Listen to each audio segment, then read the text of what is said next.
Hi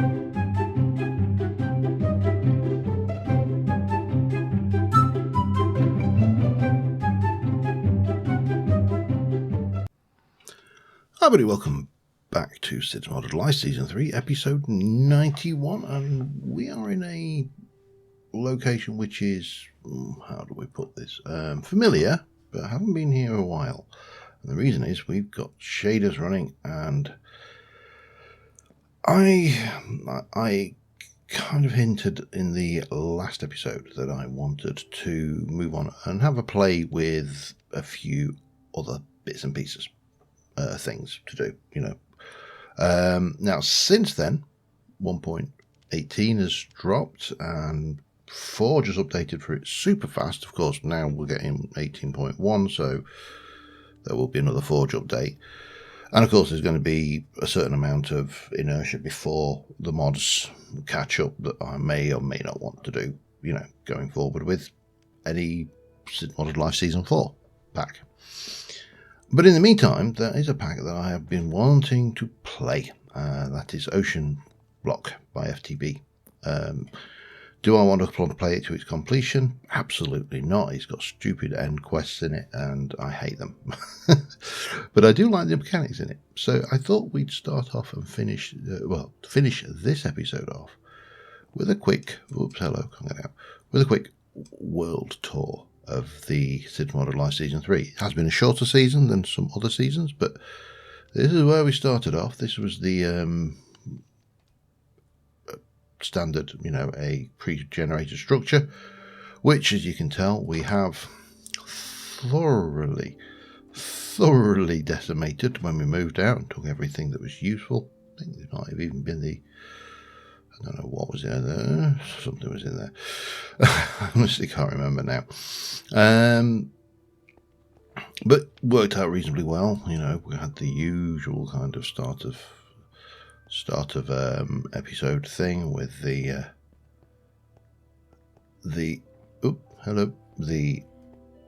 mining area, the initial starting point of our Empire, Y12. This is going to change in 118 significantly, didn't I? Oh yeah, that's as far as we got. And, you know, really not much to say. Standard starting point, getting to a point in the world where we could survive. Now, over that way, of course, is all of our other stuff. But if we just head over here, because we did raid quite a few. There was a structure over there we took down. We've got this rather nice swampy biome over here, and what is called grassland. That's very swampy, but that's swampy. This was the Maya, and then we had over here we had the dark forest, the place you really didn't want to be at night. So being the place you didn't want to be at night because of the sheer volume of Enderman that's usually spawned in here. This, of course, was where we set up our Enderman Farm over here, I think, somewhere. There we go. Little thing coming up on the radar. Nothing fancy, just one of my usual little pillbox designs. Worked reasonably well. And what we did find out in this version of Biomes of Plenty is it's not just Enderman that spawn here, illagers as well. Anyway, we moved on to the Volcano Base. And the volcano started out life as a standard Biomes of Plenty volcano, and we, quite heavily terraformed or landscaped the outside. I redid the sides of it, gave it a caldera, got some smoke and everything going on there, and we extended these out to make because these are generally just a cone, so gave it this kind of nice.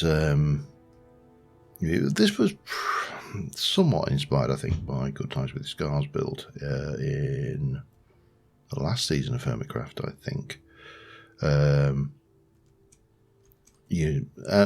There's certain elements of it that are definitely things taken from that, and we've got a few bits that don't work so well. Now in shaders, these covers don't work quite the same, but those are my anti-spawning mechanism.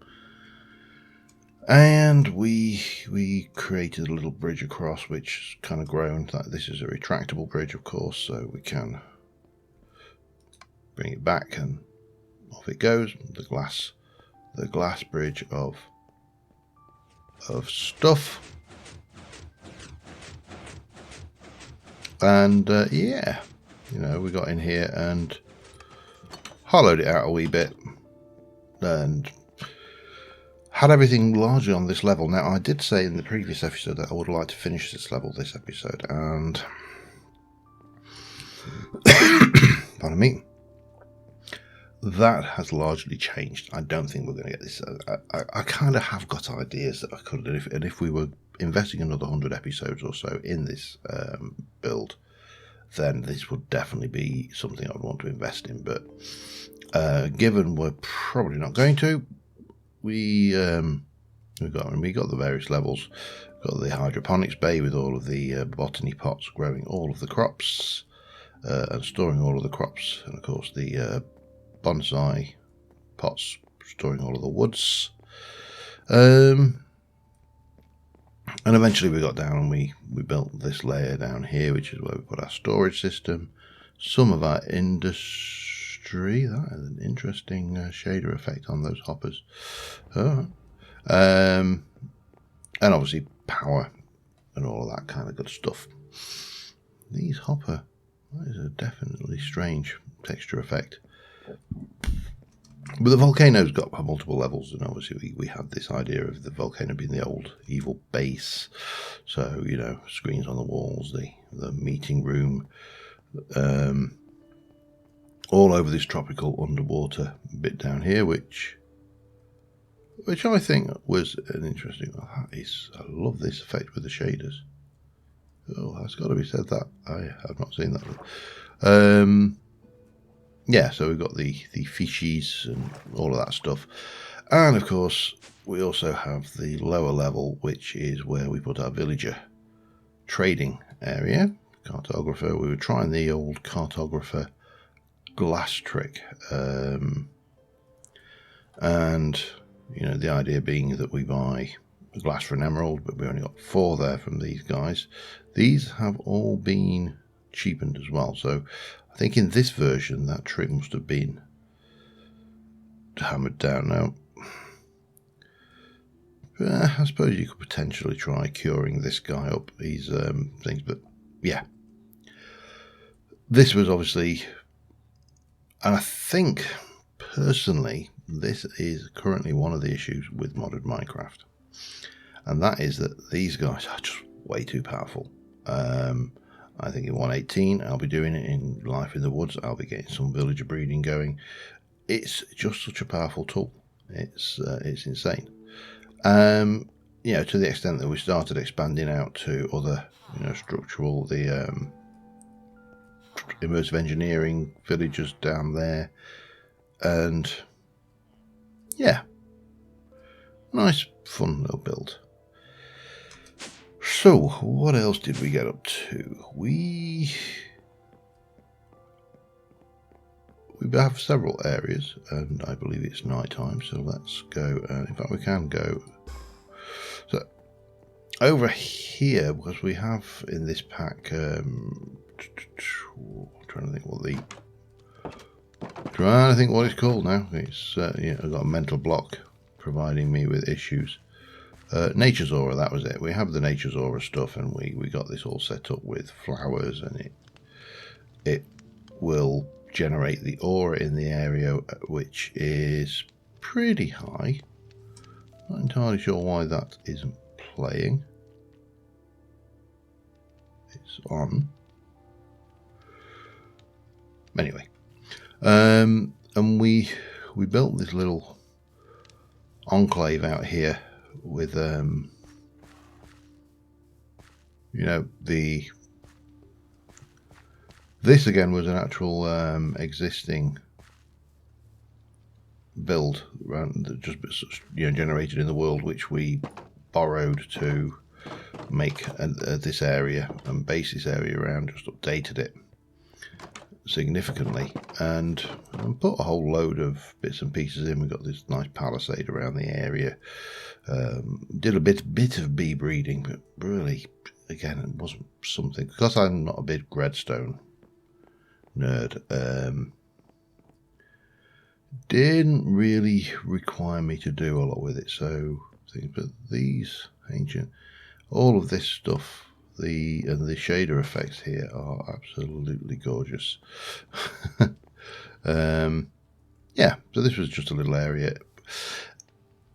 Nature's Aura, I quite like it as a pack. It had some nice ideas. I don't think it really added a huge amount to our game, but you know, some mods do, some mods don't. And when you start playing with packs of mods, one of the big issues you get is, of course, that if you look at, say, at Nature's, there's a whole bunch of tools, botanist blade, things which are, you know, what's the word I'm looking for here? They have the durability bonus that they can use aura to repair themselves. But they're all iron level. So, you know, once you've gone beyond a certain point, and then you start, you know, with the sword, for example, that's still only a 7 damage. It's not up there high enough for to you know, make diamond useless, for example. So when you get these packs, you often have situations where the oh, I see user. Where the tools that are in some of the mods are actually ineffective, and consequently, wow, lucky spider. Consequently, you know, largely get ignored, because most of us min-max gaming, so we look for the best tools in this thing, and, you know, you don't use the other ones. Now, that can be avoided by not using multiple mods. But even Nature's Aura, you know, you're trading off the mending for the other stuff. So it's kind of a bit of a weird one. Anyway, let us continue on with the tour. So other areas we did included the mob farm, which is turned off at the moment with that candle, but this is up in the sky here, and you know, we went for nothing fancy here. This was actually just a very straightforward mob farm using fans and dark room, and then just a little bit of this up here to get your experience grinder, the sword for working, and book storage for enchanted books for the various tools. You know, what more can you say? It is a mob grinder, and if I can get myself down here, it obviously generates resources which we cannot use. Not much more to say, I don't think. And about this, it is a mob grinder. But down beneath us, let me just fall this quicker. Whee! Right, from here I need to go over there, I think it is. We also did a guardian farm, which was far more effective as a farm. Not for just XP as well, so that was the thing. And of course, you know, it's not a guardian farm without graffiti on the top, is it? And that was accessed relatively simply through here, which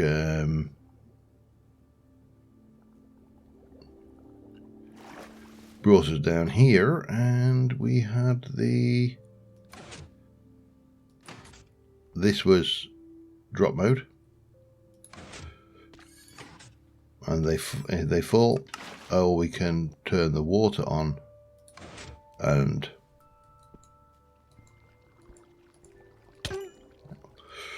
do that.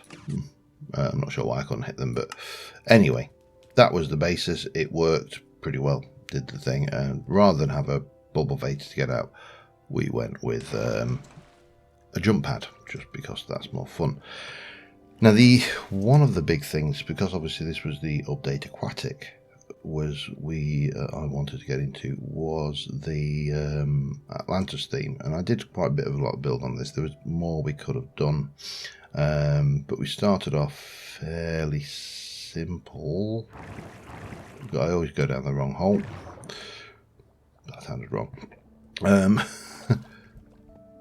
With a dome, we've got the beacon effect going on down here, and this is our teleporter to and from the volcano. Nothing fancy there. And what I wanted was a Subnautica theme. So we've got these rooms which are linked together. We've got plenty of like the airlocks and all of this going on. And the idea was we've got the sunken city of Atlantis, and this was the base that was exploring it. Nothing fancy. We did do a trident farm down there, and I have a trident. Didn't use it a great deal. I have to admit, in my opinion, not the greatest of tools, but there you go. That worked fine. And while we were down here, we also installed. Well, what did we install over here? That's a very good question. The wither grinder was over here. So, and of course, this is a slime chunk. So, you know, free slime as well. Yeah, so we put the wither grinder in here, which actually realistically was just a witherproof box. One of the benefits of modded, of course, is the witherproof reinforced glasses and blocks and stuff. So we can spawn the wither in here and do our job and kill it, and off we go.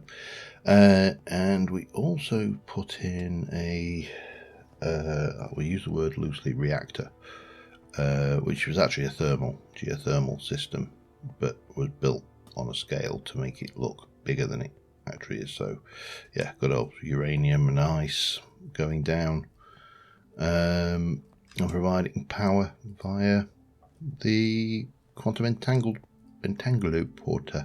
thingy. Get down.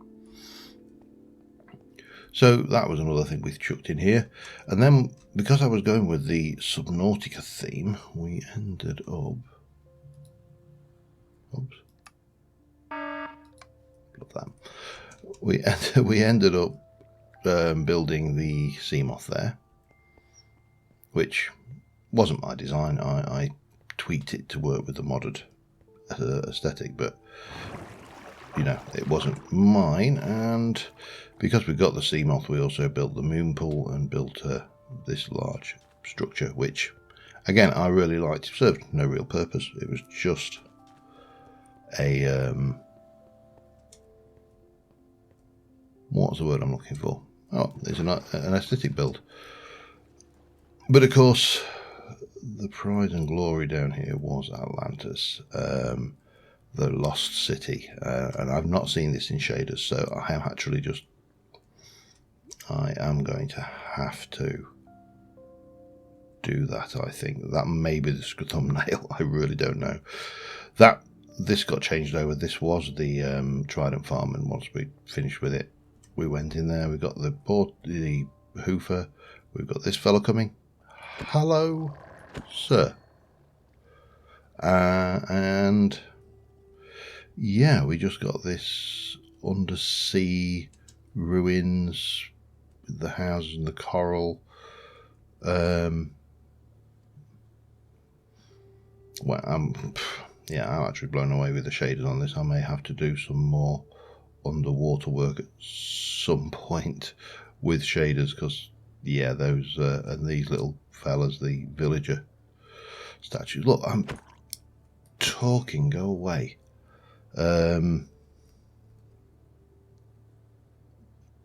That's incredible. And the other thing we put in, which we never actually got to using, was these. These are the Corail Tombstone. No, bad, drowned. Corail Tombstone, and these are all charged. We never did get around to using those. But the idea here was we got a sunken church, and you know that was all broken and whatever. Man.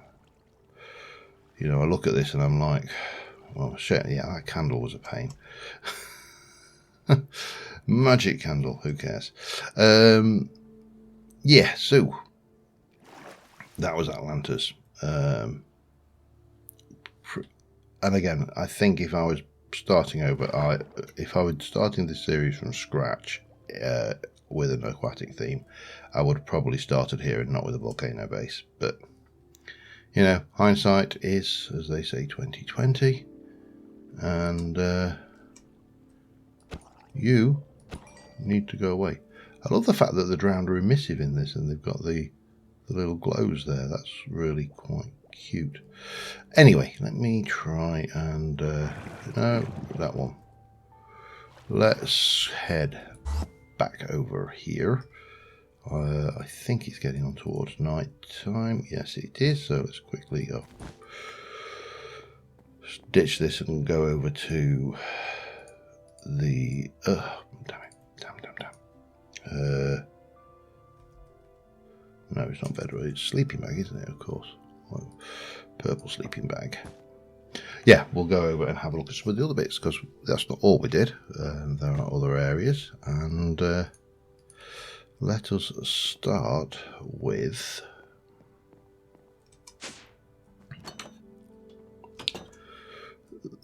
this is the most recent bits we've been doing where, well, the most recent overworld bits we've been doing where we took the rather bland what's the word I'm looking for, terrain that this generated, and actually landscaped it up and put these cliffs in, built in it's hollow, you know, don't judge, but we actually finally got a home for our little Bobbo here, who was never named, and yeah, it just kind of, I think, finished off the area around the volcano quite nicely. But prior to that, when we were doing the villager farming, there is a village over this way. We'll come back to you. That's our iron farmers, of course. And the village over there, that is decimated. There's nothing left in there. But the villager farm, the villager breeder was hidden down here. And I apologise for the noise in advance because it's horrendous, but it worked quite well. And also didn't do too bad a job of providing carrots and potatoes either. So what was down there? I can't remember.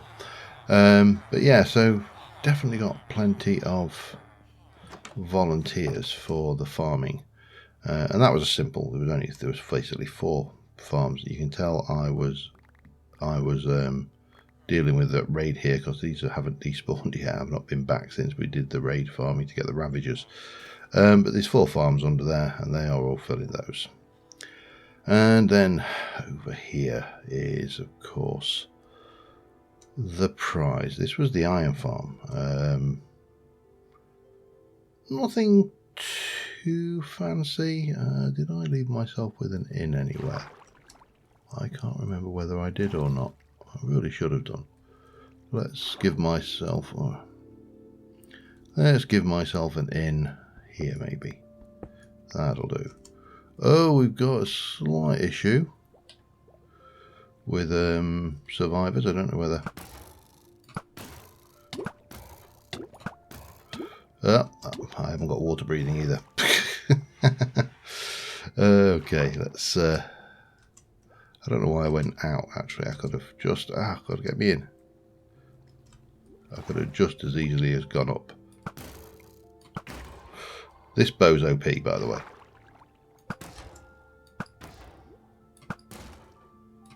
Doesn't work very well underwater, of course, but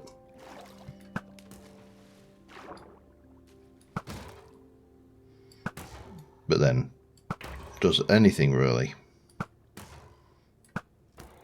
Anyway, we've obviously had some overflow of golems. We've got another one there that should not be there. These are obviously affecting the rates as well, so that's probably something we need to clean up. But for the most part, this thing... Oh, hello. worked really well. The standard design, but there we used a little bit of modded for the control of the timers for that, and bits and pieces. But other than that, the only real modded elements that work with this were the ability to capture the villagers, because that's a pain otherwise bringing them up with the old minecarts, and we have some modded tools which give us that capability. Worked pretty well. As I say, we've got a few golems we do need to kind of try and clean up around here, but for the most part it's been a fairly successful farm, and more importantly, I've never had to go iron mining again. Because what have we got in here at the moment? 22.7. That's probably because it's maxed out. Now over here we'd started with an industrial area, and the first element of that was the plate stamping system, which this was, I think you've got plates, rods and wires. You put your whatever you want stamping into the 3 boxes down there, and if I can get myself in, the color-coded extractions would take these out, put them into the relevant system. We were powering this from a real, because it doesn't require a lot, we just whack that down there, and then these pull out and go into the shulker box there. Nothing fancy at all. The only thing we were going to do with this, which we never did, was actually put it in so I could basically request these and from the volcano, and it would do it all over here. Kitty here has been here forever, and the cow farm, which has worked pretty well with these milking machines, really didn't do a bad job at all with that. It, came in, the milking worked. It's kind of hit or miss, I will be honest. The issue here is there's no buckets in there, no buckets in there, no buckets in there, and on the other side of that wall is where we have our sandwich, but I'll rephrase that, our cheese making facility, which is what all of this was. It had loss. We added in the water wheels, which are not rendering actually in the shaders. Interesting. Okay, useful to know. And we also started over this side. We have the bunker, and the bunker was where we stored our massive energy storage. And again, this isn't actually massive. There's bigger energy storage options. These are all low power, and then this thing here is storing 24 million RF. We've got mechanism heat generators all pumping into that. Obviously we've got the what's it called, the hoofer, the water wheels, and we also have, if I can get down here, the power from the sea base is coming in. And did I put another one? I can't remember. I honestly can't remember. One of these, this is pulling in power. Oh yeah, we got that over there, the big one. And we've got the power through there, which we'll come to. Over here we have got the cheese machine. This thing here takes milk and vinegar from wheat and does all of the things to make cheese. Cheese is then put in place like that. This basically chops the cheese up and it all goes into there, and then using all of that we have a lasagna machine. So food, we'll never need food. We have it sorted. And over this side we had the diesel generators, and the diesel generators are entirely self-sustained, using botany pots making pumpkins, and they were converted into seeds, which were then pressed into plant oil. And on this side it was potatoes, I believe, and they were made into ethanol, and of course those are mixed together to make not plant oil, biodiesel, and biodiesel goes up to the generators at the top, and there's 2 of them. And that really was our main power supply for the later point of this season.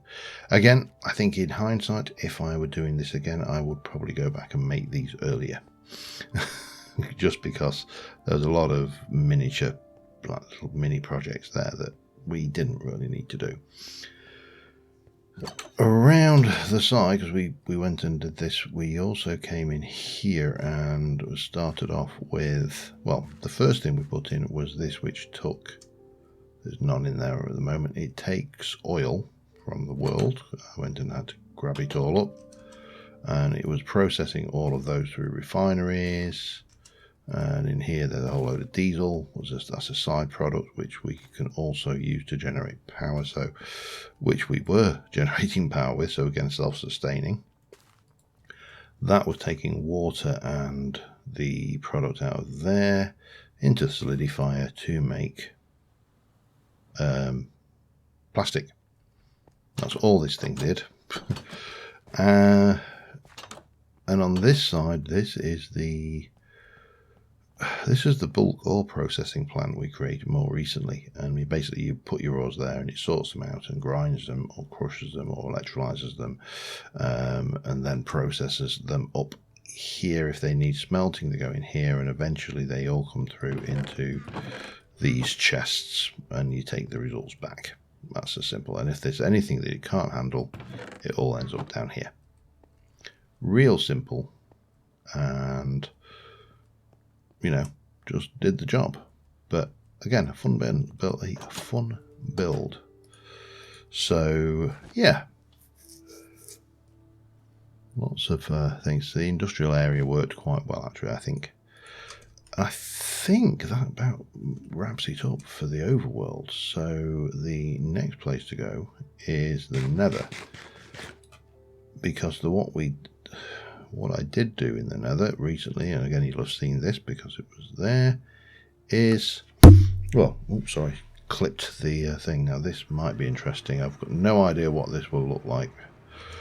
We started off with this portal room. We obviously suspended this portal in the space. We've got a lava lake, basically a big old Nether thing. And the Nether's an odd one for doing with shaders, so I'm not entirely sure how well this will turn out.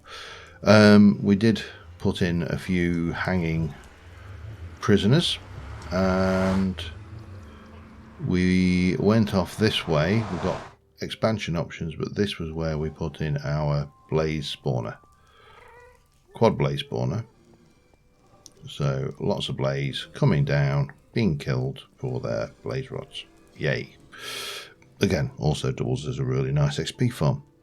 And then the last few episodes, as an effort to bring us towards this completion, we started off with this room, again built outside in, and we've got a Johnny up there, and 2 Ravagers, which things that occurs to me, I mean, were not easy to capture, but it occurs to me that we actually did have the means, if we wanted, to actually have a captive Wither in here. But this again looks really nice with the shaders. And the experiment here was doing this kind of backwards. This was a building style I've not done, which was inside out. So I actually built the inside, and then we went outside and put the outside on, which had its challenges. But in the end, I think worked reasonably well. We hellscaped a little bit of the area just to make it fit in a bit nicer as well. But I think on the whole, I was happy with the way this kind of worked out, and the idea of the boneyard with the skulls, and we had to put this in and get it all back. And yeah, I think it worked reasonably well, at least from my point of view. And you know, at the end of the day, the only person I can please is myself. I can obviously get good feedback from you guys, but it's going to be down to me ultimately.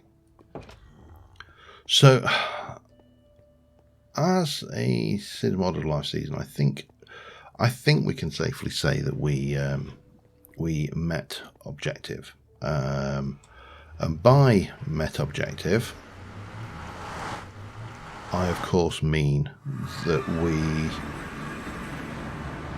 built a lot of interesting things. And for the most part, I'm not going to say this is 100% because I'm fairly certain I broke my rules in a few cases. For the most part, the objective of the series has been building and has not been just concentrating on the mods. The idea of mod packs where you just progress through the mods, because that's what the mod pack is all about. You know, show that you've done the mechanism, you've done this, you've done that.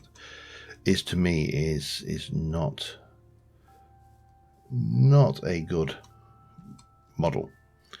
It should be about enjoying the game and then using the mods to make the game easier, more enjoyable, you know, better in some way. So, you know, in my case, I put a few resource-based pack items in, but there was an awful lot of aesthetic building stuff, things that just add more blocks, more wood types, more options for things. And I think that, to me, certainly for my style of play, works. It's all about, I want to build and I want options within my building. Not I want to min-max my ore processing, for example.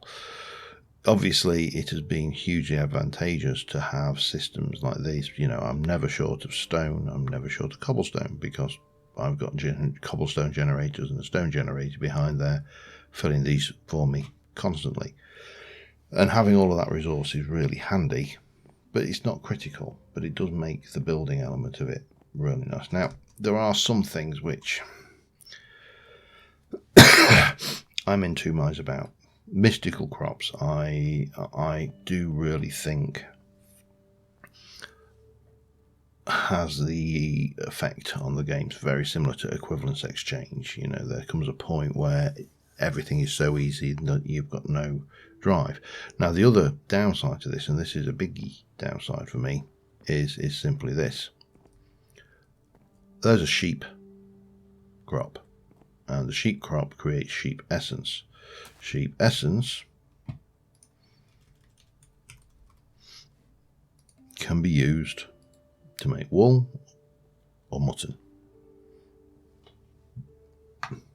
I have absolutely no reason at all to make a sheep farm. That, in fact, realistically, that one block, but that 2 blocks there, that is a sheep farm. That 2 blocks there is a skeleton farm. That block there is a fish farm. Diamond, cow farm. Wither farm, with a skeleton farm. You know, it kind of, it's the magic block syndrome. You end up with experience farm there. You end up without having the need to generate these things. Obsidian farm, tree farms, each one, bang, tree farm, tree farm, tree farm. Run around to the more standard crop, carrot farm, potato farm, wheat farm. It takes a lot of the things that you could do. Oh, I've already got. Okay, on Blaze Farm. You know, it takes a lot of the fun that the vanilla players have creating these large automated farms out of the game, because, you know, we could do a sheep farm. Because we have got, if we look at mechanism, for example, there will be machines in mechanism which, there's the soaring factories. There's going to be all sorts of various tools that we can use to make vanilla farms, but on a more modern scale. And I think that kind of detracts somewhat. Yeah, that is a definite weird texture on the side of that anvil. But it's not. Oh, this was the magic area as well. Can't forget that. It's not the end of the world. This thing. No, I have another floor. I could have sworn I had another floor in here. Maybe I didn't. Maybe I'm losing it, but I could have sworn I did.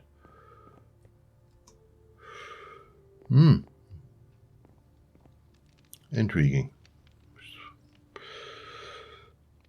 That's that's one of the fun drawbacks when you. Oh, hello. Yeah, but on the whole, I think this has been suitably interesting and had some fun builds. I've enjoyed doing a lot of it, but I think we need to prepare for 118. That's not going to be coming imminently. I want to get a good selection of mods. I'm not entirely sure what I want to do with that in terms of the mod selection. There will be some of the old favourites, obviously, because, why would I not want the old favourites? But hopefully there'll be some new ones. Hopefully some new mods will come along. Who knows? And we can get to a situation for Cids Modded Life Season 4. But in the meantime, I'm going to be giving a bash at Ocean Block. And, well, on that note, thank you very much for watching, guys. I'll see you soon. Bye for now.